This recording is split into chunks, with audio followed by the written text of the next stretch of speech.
This evening, fiery moments in the back and forth over the classified documents case involving former President Donald Trump. While the former president wasn't in the courtroom, more motions were made to further delay or potentially throw the case out altogether. Our Kate Hussey was in the Fort Pierce federal courtroom today, sorting through the legal battle back and forth. Some contentious moments today, Kate.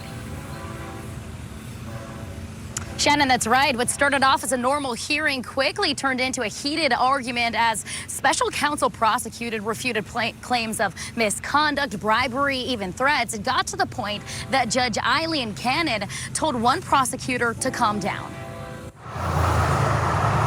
The presidential pretrial contention continues. Trump aide Walt Nauta arriving to the courthouse Wednesday, hoping to get the classified documents case thrown out of court. Nauta, along with Trump, is accused of mishandling sensitive or classified materials and obstruction. New photos released from 2020 allegedly show the co-defendant moving boxes inside Mar-a-Lago.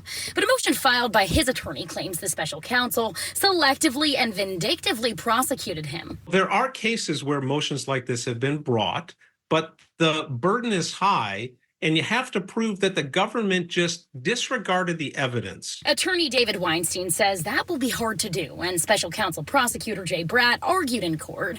Nauta has no evidence to prove it. The hearing taking a passionate turn when Nauta's attorney Stanley Woodward took the stand and claimed Bratt threatened Woodward's recent recommendation for judgeship unless he pressured Nauta into testifying against Trump. Nauta claims he was prosecuted in retaliation for not talking. What proof do they have that there's even a tinge of that going on here? And I think that's probably what they argued this morning. That's exactly what prosecutor David Harbach did, calling Woodward's claim a, quote, garbage argument, a fantasy, and unbacked by any evidence. Judge Cannon telling him to calm down before Nauta's defense asked Cannon to grant a motion for discovery. That is, order the prosecution to turn over all documents, communication, and records pertaining to Woodward to then hold an evidentiary hearing to see if it's permissible in court, which ultimately would push the trial, already indefinitely delayed, back even further. If they have more hearings, if there's another evidentiary hearing, if there's more discovery to go through, this is going to push it far beyond that and bump it up too close to the election.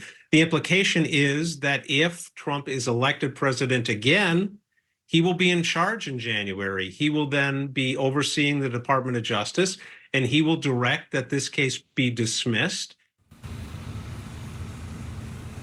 Now, Cannon also heard arguments filed by both attorneys for Trump and Nauta, asking the judge to dismiss parts of the indictment, claiming they're confusing, repetitive, and don't allow their clients to understand the charges made against them. The special counsel, of course, refuted all of those claims, but now it's up to Judge Cannon to decide.